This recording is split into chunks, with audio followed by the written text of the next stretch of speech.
Spirit Ball! Attack!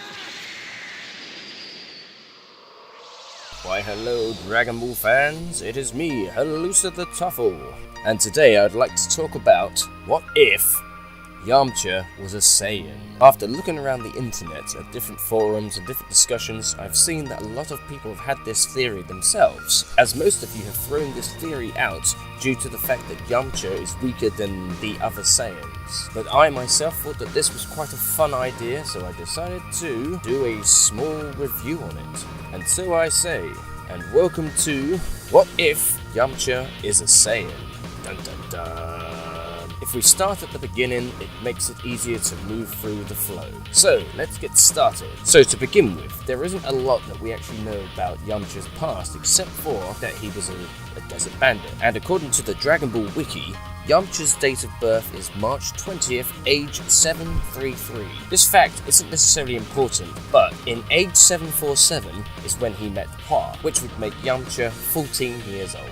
With that said, with the implication that he was living in the desert that whole time implies that he never knew his parents, which then opens up the possibility that his past is unwritten. So, taking into account that when Saiyans are born with a low power level, they are sent off to other planets to mature to destroy that planet. And also, if you look at the fact that he is a bandit, his intentions are obviously not noble, preying on the weak and the helpless, and stealing possessions and not planets, of course, but in the same respect, his attitude is that of a Saiyan. He also had that desire to become more powerful and a more formidable fighter, going off and doing secret training constantly, but that's a little later on in the story.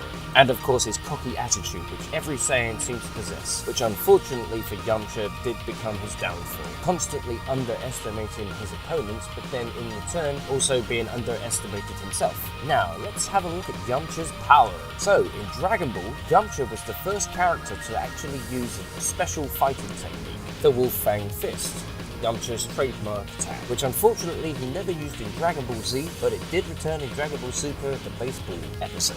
Yamcha was also the first character in Dragon Ball to master Ki control, showing this off when he used the Spirit Ball against Hero, who turned out to be Kami, a ball of energy from his own Ki that he is able to control and manipulate using remote control.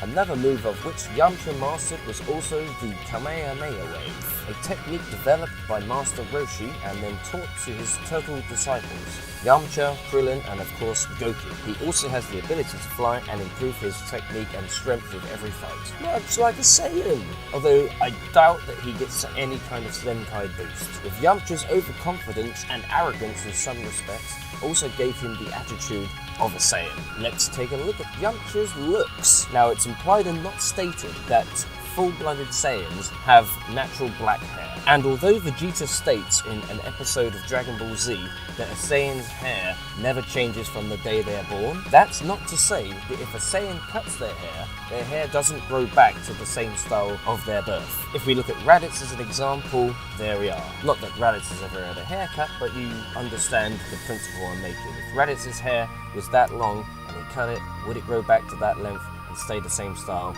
again? Because as we see with Yamcha, although he's had many different hairstyles, when he leaves it to grow, it grows back to exactly the same style that it was in Dragon Ball. So if you look at the character design for Dragon Ball Super against the character design for Dragon Ball, they are identical, with the exception of his outfit. And although this isn't important or even related, if you look at Yamcha's character design in the Cell Saga against Team Gohan's design in the Buu Saga, they look almost identical, with the exception of that little bit of hair that hangs down in front of Gohan's face. And I'm not saying that that makes Yamcha a Saiyan because he looks like Gohan as a teen. I'm just saying it's probably, actually that's more likely that Yamcha is Gohan's dad, but we all know that Gohan's real dad is Piccolo. Anyway, moving on. Now, let's address Yamcha's attitude. We see in Dragon Ball that Yamcha is obviously a capable and willing fighter and loves to fight. The first time we come across Yamcha is when he attacks Goku. Now, being a bit of a bully, picking on someone weaker, is very Saiyan-like anyway. On other occasions,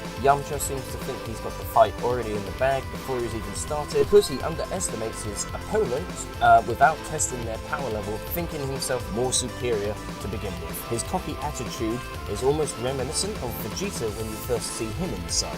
And although Yamcha is powerful, he sometimes bites off more than he can chew and pays the ultimate price. But due to the fact his overconfidence and his cockiness and his brash sort of attitude towards his opponent gives him that characteristic of a typical Saiyan. So that's my little fun theory.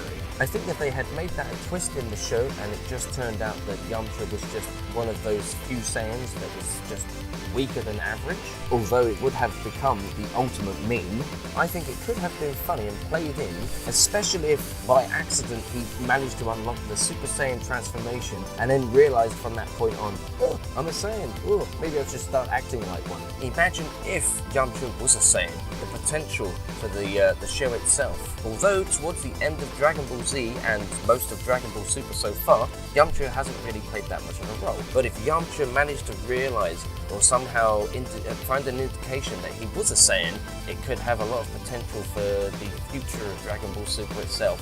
And then he would be able to join the rest of the main protagonists instead of sitting on the sidelines as background art. It might even give him more confidence to get back into fighting and become the hero that he wishes he was. And if there are any future arcs, let's just hoping that the Tournament of Power isn't the last arc of Super, that maybe the next evil, Yamcha, could help fight the battle instead of just being cannon fodder or being completely left out entirely, which obviously disappoints a fair few people. Not everyone, some people don't like Yamcha, but there are some die-hard Yamcha fans still. I for one would love to see Yamcha back in the limelight as a main protagonist again, fighting, maybe not keeping up as well as Krillin and Tien and Piccolo, but at least on par with Master Roshi, because that would still be entertaining enough to watch. And of course it would then reform the original, I was going to say Dragon Ball Z team, but I saw that in a commercial that made me laugh. Anyway, the original Z team, Z Force, Z guys, the guys with the Z's, them guys, yeah! Anyway guys, I hope you found this entertaining, fun and interesting, and if you have any interest in fun fact theories or anything like that, please put them in the comments box below. Hit the subscription button, punch that like button, and hit the notification bell if you want to hear any of my new videos, whether it be reviews, rants, or theme music, or requests, or collaborations, or anything. Basically, if you want to stay up to date with what I'm doing, hit that notification bell, that will help me greatly. Anyway guys, peace out, and keep on rocking. Super Rashi.